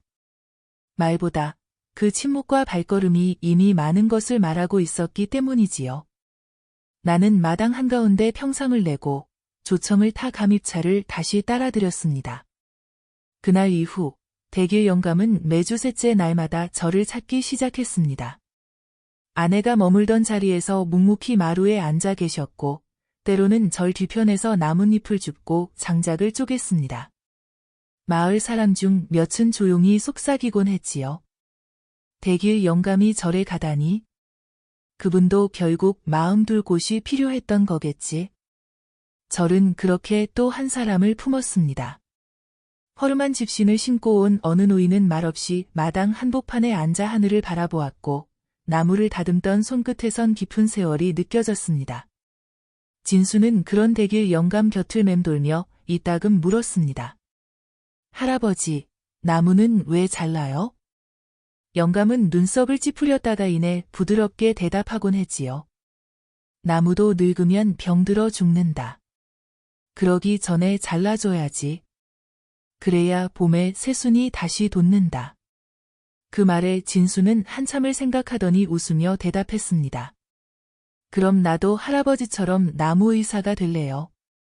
그때 처음으로 대길 영감은 웃었습니다. 깊은 주름 사이로 삐걱대듯 올라온 미소였지만 나는 그 미소가 오랫동안 가슴속에 머물던 그림자를 걷어내는 듯한 기분이 들었습니다. 그날 밤, 절 뒤편의 장작더미에 작은 쪽지가 끼워져 있었습니다. 누가 두고 간 것인지 몰랐지만 글씨는 삐뚤삐뚤했고 종이는 낡은 마룻장을 찢은 것이었습니다. 죽은 사람은 말이 없지만 산 사람은 마음을 바꿀 수 있다. 이 절 덕에 마음 한 귀퉁이가 덜 아프다. 고맙네. 나는 그 종이를 품속에 고이 넣었습니다. 절은 그런 곳이었습니다. 누군가는 말없이 미소 짓고 누군가는 침묵으로 사죄하고 또 누군가는 새로운 봄을 기다리는 자리. 그리고 나는 그런 마음들이 하나둘씩 모이는 소리를 매일 아침 종으로 울리며 오늘도 절의 문을 엽니다. 누군가 조용히 다가와 잠시 쉬어갈 수 있도록. 또 다른 이의 아픔이 이 마당의 바람 속에 흩어질 수 있도록. 입동이 지나자 절 주변 공기는 훨씬 매서워졌고 아침마다 마당 위로 희뿌연 서리가 내려앉기 위해 시작했다. 지붕 끝에 매달린 이슬이 얼음알처럼 맺히고 밤이면 귀퉁이마다 찬바람이 스며들었다. 마루에 앉아 감입차를 마시다 보면 손끝이 얼얼할 정도였지만 마음만은 한층 더 따뜻해져 있었다. 저를 드나드는 사람들의 발걸음도 줄지 않았고 그들 각자의 사연이 마루에 스며들며 이 공간은 조금씩 더 깊어지고 있었다. 그 무렵 순애는 마당 안쪽 돌담 옆에 작은 집 가마니를 하나 두었다. 김장을 앞두고 배추를 절이기 위해 미리 말려둔 것이었다. 매년 이맘때면 우린 김장하느라 며칠씩 정신이 없었지만 올해는 저를 드나드는 사람들과 함께하기로 마음을 먹었다. 혼자보다는 여럿이 김치를 담는 손이 많을수록 맛도 더 깊어진다는 걸 우리는 알고 있었기 때문이다. 마을 사람들에게 김장을 같이 하자고 하니 처음엔 다들 머뭇거렸다. 절에서 무얼 김장하느냐며 고개를 갸웃거리는 이도 있었고 굳이 패기치고 싶지 않다는 사람도 있었다. 하지만 마루에 놓인 감입차 한 잔, 그리고 평소처럼 조용히 웃는 내 표정에 이끌렸는지 결국 하나둘 약속을 잡고 절로 모여들었다. 첫날은 김윤희 아줌마가 제일 먼저 와서 물을 깃고 뒤이어 윤서 대기 배추를 나르며 마당이 북적이기 위해 시작했다. 아이들은 부엌 한편에서 고춧가루를 흩뿌리며 장난을 쳤고 어른들은 무채를 썰며 옛날 이야기를 풀어놓았다. 내 시집 오던 해에도 이렇게 서리가 심했지. 시어머니랑 마당에서 김장하다 손가락이 얼어붙어서 밤에 된장 찜질했는데 그게 또 기가 막히게 났더라니까. 윤서 대게 이야기에 다들 웃음꽃이 피었다. 나는 뒤편에서 김칫솔을 버무리며 그 웃음소리를 들었다. 절이란 게 꼭 조용하고 엄숙하기만 해야 하는 건 아니라는 생각이 들었다. 오히려 이렇게 사람들 웃음소리가 바람처럼 흩날리는 것이야말로 절이 있어야 할 진짜 이유일지도 모른다고. 점심때가 되자 순애는 뜨끈한 북엇국을 끓여내고 나는 장독대 옆 평상에 김치 한 쌈씩 올려 마을 어르신들과 나누어 먹었다. 어느새 해는 기울고 마당은 고춧잎 향과 김칫솔 냄새로 가득했다. 그때 마당 어귀로 누군가 조심스럽게 다가오는 것이 보였다. 옛 기억 속 얼굴이었다. 검은 옷에 머리를 반쯤 묶은 모습, 조용하지만 단단한 눈빛. 바로 김봉주 영감님의 손녀딸, 혜경이었다. 그녀는 어릴 적부터 성격이 똑 부러지고 책을 좋아하던 아이였다. 도시로 유학을 한 뒤 소식이 뚝 끊겼는데 어느새 이렇게 훌쩍 자라 돌아온 것이었다. 삼촌, 절에 계신다고 들어서요. 혹시 오늘 김장하신다기에 좀 도와드릴까 해서요. 나는 반가운 반, 놀라운 반으로 고개를 끄덕였고 혜경은 조심스럽게 고무장갑을 끼고 배추를 옮기기 위해 시작했다. 그녀의 손놀림은 서툴렀지만 담겨 있었고 순애는 그걸 보고 환하게 웃었다. 이렇게 곱게 자란 손으로 김치소 버무리긴 처음이지? 하긴 서울서 살다 보면 김장은 구경도 못하지. 혜경은 수줍게 웃으며 대답했다. 맞아요. 어릴 적 외할머니랑 한번 해본 기억밖에 없어요. 근데 이상하게 생각났어요. 그때 마당에서 외할머니랑 무채를 썰다가 몰래 고춧가루를 맛보곤 맵다고 울었던 기억이요. 그녀의 말에 마당은 잠시 조용해졌고 나는 마음 한편이 짠해졌다. 김봉주 영감님은 혜경이 16일 무렵 돌아가셨고 그 뒤로 외지에 있던 가족들은 마을과 연을 끊다시피 했다. 하지만 그렇게 단절된 것 같던 인연도 절이라는 공간 안에서 다시 실처럼 이어지고 있었다. 혜경은 김장 내내 조용히 웃으며 일했다. 무채를 버무리며 이따금 멈춰서 마당을 둘러보기도 했고 순애가 끓여준 북엇국을 먹으며 연신 따뜻하다고 감탄했다. 해가 저물고 김치 항아리를 정리한 뒤 그녀는 나지막이 말했다.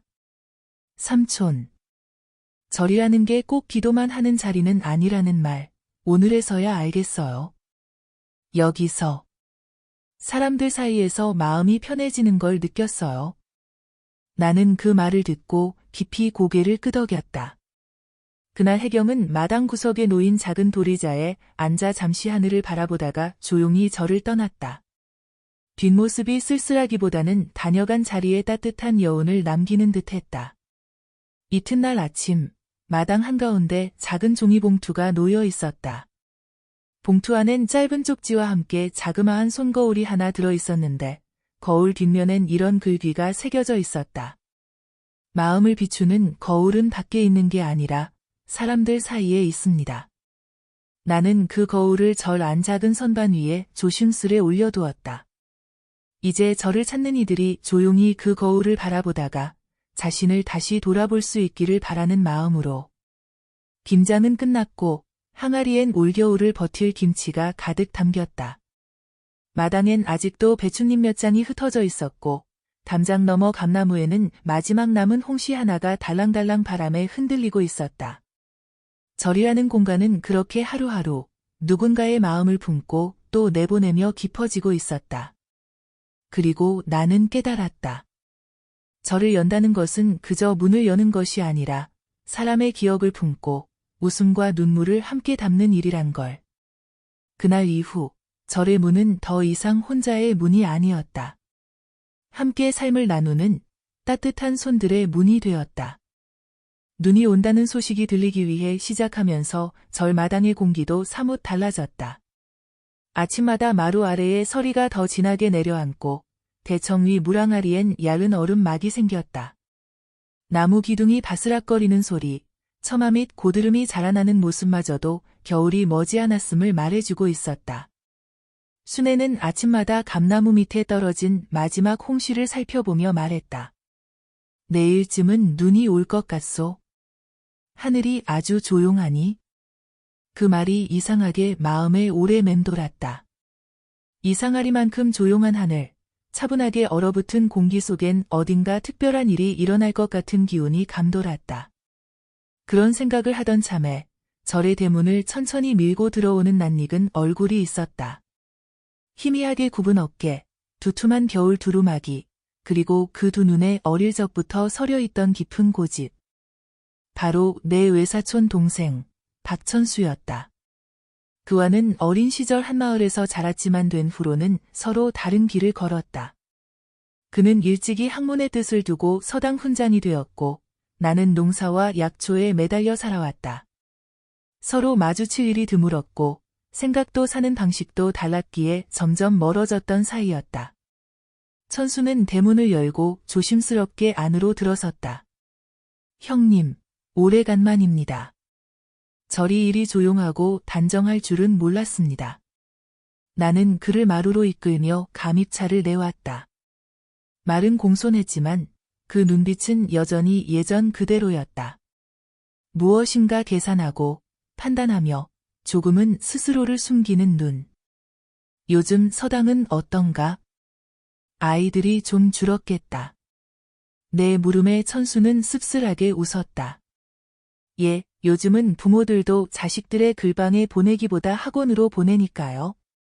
글씨보다는 성적이 중요하다는 세상이 됐지요. 그 말엔 피로가 배어 있었다. 겉으론 단정하고 침착했지만 어딘가 깊이에서 그도 무너지고 있다는 느낌이 들었다.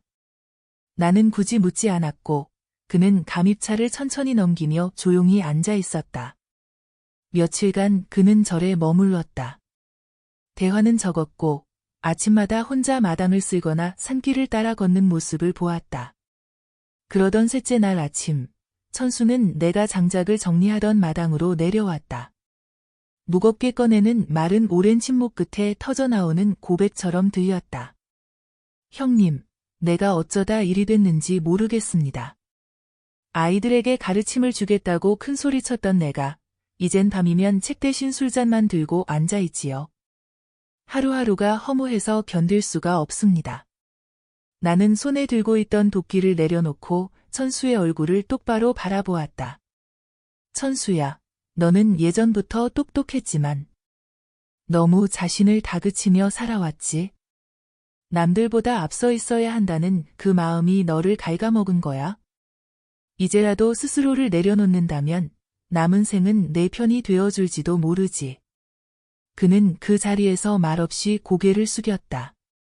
어깨가 조금씩 떨리고 있었다. 바람도 없이 고요한 그 아침, 마당 한복판에 그의 그림자가 조용히 길게 늘어졌다. 그날 오후, 천수는 절 뒤편의 빈 방을 정리해달라고 부탁했다. 며칠만 머무르겠다는 말과 함께 작은 보따리를 펴며 책 몇 권, 붓, 그리고 낡은 벼루를 꺼냈다.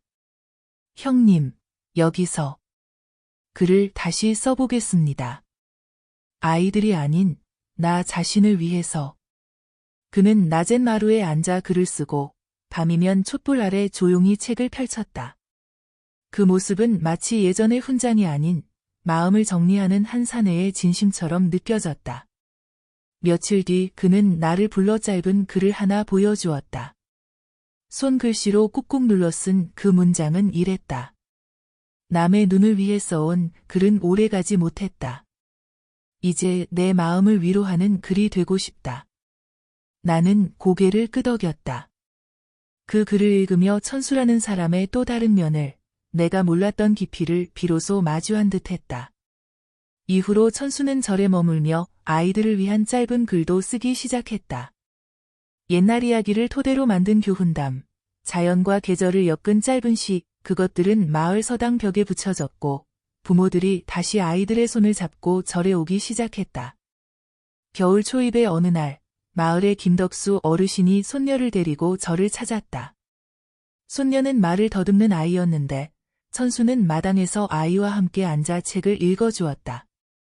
한 글자 한 글자 또박또박 아이의 입에 맞춰 따라 읽으며 그는 다정하게 웃었다. 그 모습을 지켜보던 김 어르신이 내게 다가와 말했다. 천수 선생이 이리 따뜻한 줄 몰랐소.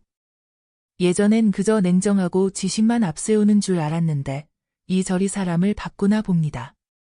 나는 웃으며 대답했다. 사람이 바뀐 게 아니라 그 안에 있던 걸 비로소 꺼낸 거지요. 절은 그런 자리입니다.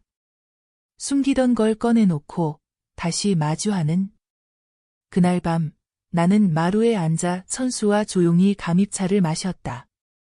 말이 많지는 않았지만 눈빛엔 더 이상 흔들림이 없었다.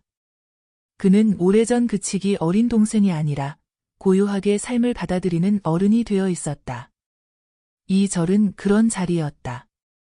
멀어진 형제도, 지친 훈장도 다시 마주 앉을 수 있는 공간. 나는 그 사실이 겨울이 오는 이 계절 속에서 더 따뜻하게 느껴졌다. 그렇게 절은 또 한 사람의 마음을 품고 고요히 첫눈을 기다리고 있었다. 그날은 아침부터 땅이 얼어붙는 바람에 마당에 나서기가 주춤했지만 이따금 햇살이 겨우살이 잎사귀를 비추며 잠시라도 따뜻함을 주곤 했다. 감입차를 한 잔 끓여 마루 끝에 앉아 있는데 대문 너머로 허둥지둥 달려오는 아이들의 발소리가 들려왔다. 평소 절에 자주 들르던 진수와 그보다 한두 살 어린 아이들이었다. 도련님. 도련님. 큰일이에요. 아이 중 앞장서 달려온 진수는 숨을 헐떡이며 내 옷자락을 붙잡았다. 나는 놀란 마음을 감추며 아이를 다독였다. 왜 그러느냐, 진수야. 무슨 일이냐. 진수는 목소리를 낮추어 말했다. 연하 할머니가 쓰러지셨어요. 마을 어귀 약수터 가는 길에서. 그 말을 듣자마자 나는 벌떡 일어나 두루마기를 입고 절을 나섰다. 수내가 찬물로 헹궈 말리고 있던 천 조각을 들고 따라 나섰고 아이들은 종종걸음으로 앞장섰다. 겨울 햇살 아래 얼어붙은 논길을 따라 한참을 걸어가니 약수터 아래쪽 자갈밭에 노인이 누워 있었다. 바로 장연화 할머님이었다. 마을에서도 손꼽히는 장수 어른으로 늘 조용히 지내며 매일 약수터를 다녀오는 분이었다. 나는 급히 무릎을 꿇고 연화 할머니의 손을 잡았다. 차갑게 식은 손끝과 창백한 얼굴빛이 걱정을 더했다. 순애가 가슴께를 살펴보고 이마에 찬 수건을 얹으며 말했다. 숨은 붙어 있어요. 다행히 기절하신 것 같소. 우리는 아이들의 도움을 받아 급히 들 것을 마련했고 마을 사람 몇이 합세하여 조심스럽게 할머니를 절로 모셔왔다. 방 안에는 이불을 덧대고 숯불을 피워 따뜻하게 했고 연하 할머니는 한참을 지나서야 천천히 눈을 떴다. 내가 또 민폐를 끼쳤구나. 그분의 목소리는 미약했지만 또렷했다. 나는 고개를 저으며 손을 꼭 잡았다. 무슨 말씀으려. 이 절이 어르신들 편히 쉬라고 있는 자리인데요. 연하 할머니는 멍하니 천장을 바라보다 조용히 중얼거렸다. 사람이 나이 먹으면 참 미련이 많아진다. 이젠 약수 한 병을 떠도 다리가 떨리고 눈도 흐려지고 그런데도 매일 그 약수를 마셔야만 나은 병처럼 믿고 사는 걸 보면 그 말에 방 안에 잠시 조용한 숨결만 감돌았다. 삶이란 것이 어쩌면 그 믿음 하나로 버티는 것인지도 모르겠다는 생각이 들었다. 며칠 동안 할머님은 절에 머물며 조용히 요양하셨다. 마루 끝에 앉아 햇살을 받으며 감입차를 마시고 순애가 내어오는 죽을 천천히 드셨다. 그러던 어느 날 문득 내게 이런 말을 건넸다. 도련님, 내가 아직도 잊지 못하는 일이 하나 있어요. 지금 생각하면 별일도 아닌데 이상하게 그게 마음속에서 자꾸 맴도오. 나는 고개를 끄덕이며 말씀을 기다렸다. 내가 20살 때 혼처 이야기가 들어왔는데 그 사람은 마을 박돌산 너머에서 도자기를 굽던 총각이었지. 순하고 손재주도 좋고 매사에 성실한 사람이었소. 하지만 부모님이 반대했지. 도공 집안은 천하다. 일평생 흙 만지고 사는 사람한테 시집 보낼 수 없다며. 결국 나는 다른 집으로 시집을 갔고 그 사람은 홀연히 마을을 떠났지요. 그 말에 나는 조용히 마루 기둥을 바라보았다.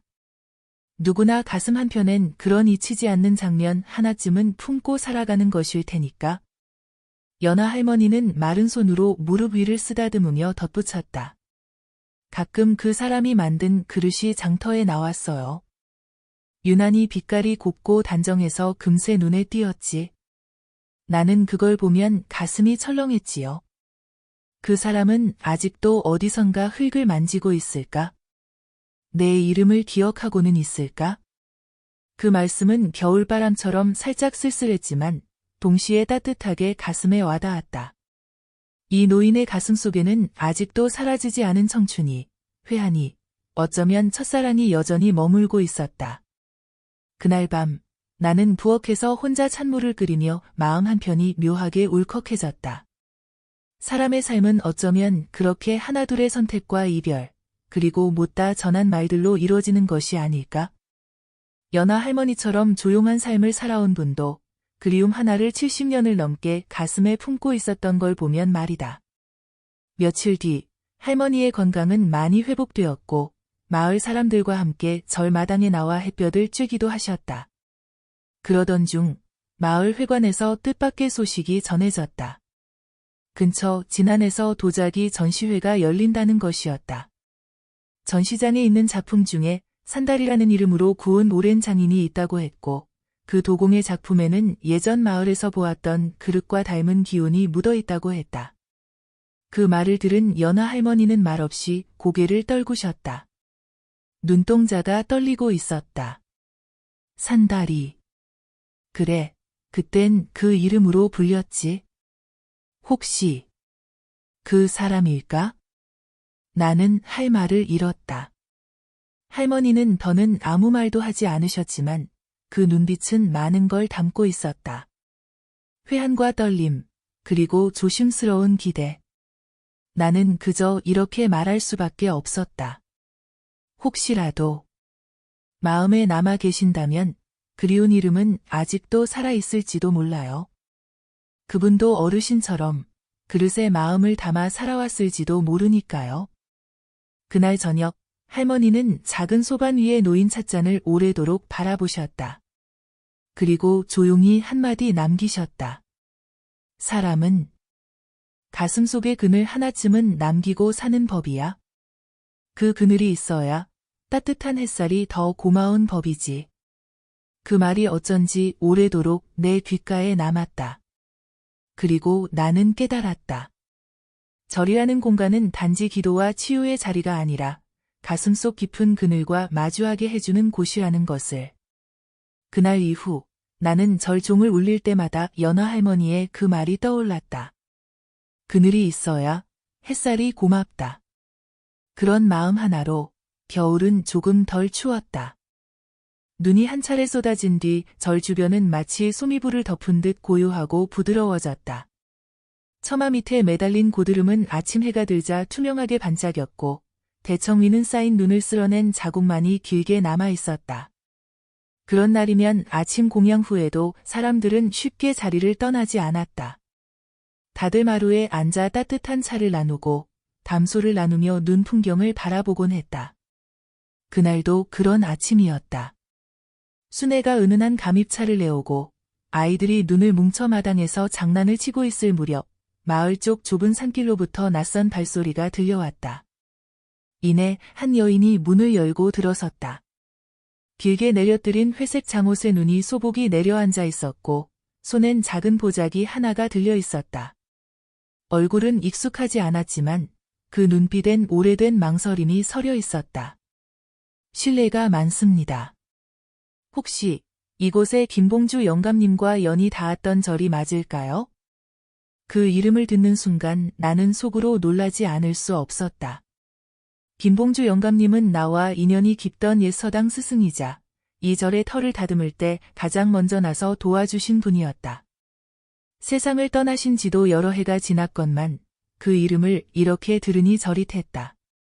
나는 그녀를 마루 안으로 모시고 자리에 앉게 했다. 그녀는 나직한 목소리로 말을 이었다. 저는 그분의 손녀입니다. 이름은 김윤화라고 합니다. 어려서 서울로 입양되었고 지금껏 뿌리를 몰랐어요. 그런데 지난달 어머니께서 돌아가시며 편지를 남기셨습니다. 거기 이 절 이름과 돌아가신 할아버지에 대한 이야기가 적혀 있었어요. 그녀는 조심스레 보자기를 풀었다. 낡은 종이에 쓴 편지 한 장과 잘 접힌 헝겊에서 나온 건 오래된 매듭실이었다. 회갈색 매듭에 붉은 실이 둘린 그것은 예전에 김봉주 영감님이 지니고 계시던 수묵도 속 장신구와 흡사했다. 나는 그 실물을 보는 순간 모든 기억이 떠올랐다. 봉주 영감님은 생전에 항상 이 매듭은 내 집안의 끈이요, 인연의 표징이라고 말씀하셨다. 그러면서도 정작 그 끈을 누구에게 물려주실지는 한 번도 밝히지 않으셨다. 그것이 그는 외손녀의 손에 있는 것을 보고 나는 한참을 말없이 바라보았다. 그녀는 연신 조심스럽게 물었다. 혹시 할아버지에 대해 기억하시는 이야기를 조금만 들려주실 수 있을까요? 나는 그날 오후를 온전히 그 이야기로 보냈다. 봉주 영감님이 어떤 마음으로 저를 도왔는지, 가뭄의 물기를 트기 위해 홀로 산을 넘어 다녔던 일, 마을 아이들에게 글을 가르치며 자신보다 남의 자식을 더 아끼던 모습, 그의 묵묵한 손끝, 그리고 차분한 눈빛 하나하나를 나는 그대로 전해주었다. 그녀는 두 손을 무릎 위에 모은 채 한마디도 놓치지 않으려는 듯 고개를 끄덕였다. 이야기를 들으며 눈가가 붉어지더니 끝내 작은 목소리로 중얼거렸다. 그분은 제게 단 한 번도 이름조차 남기지 않으셨지만 오늘 이야기를 들으니 제 안에 흐르는 어떤 것이 그분에게서 왔다는 걸 알겠어요. 나는 그 말을 듣고 고개를 끄덕였다. 피는 말을 하지 않아도 스스로 닿는 법이니까. 그날 밤 그녀는 절에 하룻밤 묵겠다고 했다.